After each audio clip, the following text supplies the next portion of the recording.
एक न्यूज़ बहुत ही तेज़ी से वायरल हो रहा है कि 1.1% का इंटरचार्ज यूपीआई देने वाला है। आपको लगेगा, मर्चेंट को लगेगा या फिर बैंक को लगेगा। काफ़ी सारे लोग ऑलरेडी वीडियो बना चुके हैं लेकिन बहुत ज़्यादा कन्फ्यूजन है। मैं आपको इस वीडियो में शॉर्टली बताऊंगा कि दरअसल किसको चार्ज लगेगा, क्या आपको देना है, मर्चेंट को देना है या फिर बैंक को देना है। अगर आपको देना है तो कितना देना है और कितने अमाउंट पर आपको चार्ज देना होगा। तो चलिए मैं आपको यहाँ पर एक एग्जाम्पल के हिसाब से बताना चाहता हूँ कि आपको लगेगा तो कितना लगेगा और नहीं लगेगा तो किसको लगेगा। आप किसी दुकानदार को पेमेंट करोगे तो आपके पास पैसा कटेगा, ऐसा सुनने में आ रहा है। काफ़ी सारे लोग ऐसा समझ भी रहे हैं बट ऐसा कुछ है ही नहीं। मान लीजिए आप एक ग्राहक हो और अपने पर्सनल यूज़ के लिए आप कोई होटल में जाते हो या फिर कोई शॉपिंग दुकान में जाते हो शॉपिंग करने के लिए, और वहाँ पर आप खरीदते हो 2000 से ज़्यादा का सामान और अभी आपको पेमेंट करना होगा। आपके पास तो कैश नहीं है, क्योंकि आजकल काफ़ी सारे लोग कैश रखना ही भूल गए हैं जब से यूपीआई आया है। फ़ोन पे, पेटीएम, गूगल पे, अमेजन पे, तो जो भी आपके पास एप्लीकेशन है वो एप्लीकेशन की मदद से आपको पेमेंट करना होगा। किसको? दुकानदार को। तो मान लीजिए आप जो शॉपिंग किए उसमें से आपका बिल हुआ 3000 रुपीज़, 3000 का आपको पेमेंट करना होगा। तो अभी समझ लीजिए 3000 में आपको कितना चार्ज देना होगा। तो देखिए अब यहाँ पर जैसे अपने फ़ोनपे, गूगल पे, पेटीएम, अमेजन पे जो भी एप्लीकेशन ओपन करेंगे, सामने वाला का क्यूआर को स्कैन करेंगे और सेलेक्ट करेंगे अपना बैंक अकाउंट।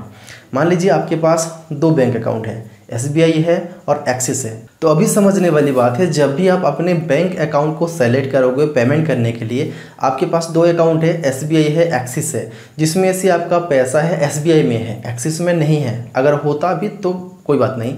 तो अभी आप क्या करोगे, चूज़ फॉर्म में आपको यहाँ पर एक ऑप्शन मिलता है। जैसे आप अमाउंट एंटर करते हो, पे पे क्लिक करने के बाद आपको बोलता है वो आपका जो पीपीआई प्लेटफॉर्म का जो एप्लीकेशन आप किसके जरिए पेमेंट करना चाहते हो, आपके पास कहाँ है पैसा।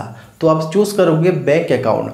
आपके पास एसबीआई है तो एसबीआई सेलेक्ट करके पेमेंट करोगे। तो आपको पैसा देना होगा या फिर कस्टमर को, तो आपको भी नहीं देना होगा चार्ज, या फिर जिसको आप पेमेंट कर रहे हो उसको भी नहीं देना होगा चार्ज। ध्यान से समझिए, जब भी आप बैंक अकाउंट के थ्रू किसी को भी, किसी के जरिए भी अगर आप सेंड करोगे तो आपको नहीं चार्ज लगेगा या फिर सामने वाला को भी चार्ज नहीं लगेगा। तो अभी आप पहले एग्जांपल में क्या सीखे, आपके पास अगर पैसा है अपने बैंक अकाउंट में और बैंक अकाउंट के जरिए उस एप्लीकेशन की मदद से पेमेंट किसी को भी ट्रांसफ़र करते हो 2000 से ज़्यादा, तो आपको ही नहीं देना है ये पैसा या फिर सामने वाला को भी आपको नहीं देना होगा, किसी को भी नहीं देना है 1.1% का चार्ज। अभी सेकेंड एग्जाम्पल की तरफ चलते हैं। मान लीजिए आप कोई भी दुकान में जाते हैं जहां पर आपका बिल होता है 2500, 2500 का आपका बिल पेमेंट है, लेकिन इस बार आपका एसबीआई और एक्सिस दोनों जगह आपका पैसा नहीं है। तो पैसा कहाँ है? आपकी वॉलेट में। तो जो भी आप एप्लीकेशन यूज करते हैं, फ़ोन पे हो, गूगल पे हो, पेटीएम हो, अमेजन पे हो, ये चारों या फिर जो भी आप एप्लीकेशन यूज करते हो उसमें वॉलेट होता है। या फिर आपके पास कोई गिफ्ट पड़ा है, गिफ्ट कार्ड जो बोलते हैं, जो रिडीम करते हैं, इस तरीके का 2-3 कैटेगरी होता है। मैं आपको स्क्रीन में दिखा दूंगा कौन सा कैटेगरी है, किसमें चार्ज लगता है। तो इन कंडीशन में अगर आपके पास फ़ोन पे वॉलेट में पैसा है 2500 रुपया और आपको सामने वाले को सेंड करना है 2500 रुपया, तो अभी आपका कितना कटेगा? जब आप सेलेक्ट करोगे उसका क्यूआर को सेलेक्ट करने के बाद पेमेंट 2500 डालोगे, पे पर क्लिक करोगे, तो यहाँ पर आपका जो कंपनी बोलेगा जिस एप्लीकेशन आप यूज़ करते हो कहाँ से पेमेंट करना चाहते हो। तो वहाँ पर अगर आप बैंक अकाउंट को छोड़ के पेटीएम, फ़ोनपे, गूगल पे, अमेजन पे जो भी आप सेलेक्ट करोगे, वॉलेट सेलेक्ट करोगे, तो आपको पैसा नहीं देना होगा और सामने वाला का कटेगा 1.1% का इंटरचेंज चार्ज, जो कि आपको कुछ लेना देना नहीं है, वो सामने वाला समझे। लेकिन ऐसा भी हो सकता है कि सामने वाला बोले कि अभी आप फ़ोनपे, गूगल पे, पेटीएम जो भी यूज़ करते हो वॉलेट से मत कीजिए।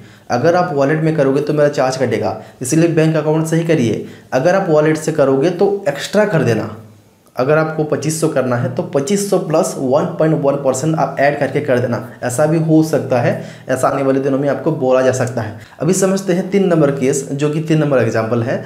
अब अपनी गाड़ी को लेके आपको फ्यूल भरवाना है, पेट्रोल पंप पे जाते हो, वहाँ पर आप 1000 से 1500 के बीच में, यानी कि मान लीजिए आप 2000 के अंदर पेट्रोल भरवाते हो या फिर डीजल भरवाते हो, तो 2000 के अंदर जो भी आप फ्यूल या फिर डीजल भरवाते हो, तो सामने वाले को अगर आपके पास कैश नहीं है तो आपको पेमेंट करना होगा। तो पेमेंट आप पेटीएम वॉलेट से कीजिए, फ़ोनपे वॉलेट से कीजिए, किसी भी वॉलेट से कीजिए, या फिर बैंक से ही क्यों ना कीजिए, आपको चार्ज नहीं देना है या फिर सामने वाले को नहीं देना है। कैसा क्यों? क्योंकि एनपीसीआई का कहना है कि 2000 से ज़्यादा अगर आप पेमेंट करोगे तो ही मर्चेंट को 1.1% का चार्ज लगेगा। अगर आप फ़ोनपे, पेटीएम या फिर जो भी वॉलेट का इस्तेमाल करोगे तो ही, नहीं तो किसी को चार्ज नहीं देना है। तो आई होप कि आपको यहाँ पर जो बताया आप 90% तक समझ गए होंगे।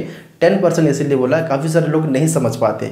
जिन लोगों को समझ में नहीं आया वो लोग इस वीडियो के नीचे कमेंट कर सकते हैं। मैं इसका डिटेल में एक बड़ा सा एग्जांपल लेके आपको दिखाऊंगा कि किस तरीके से आपका पैसा नहीं कटेगा या फिर सामने वाले का नहीं कटेगा।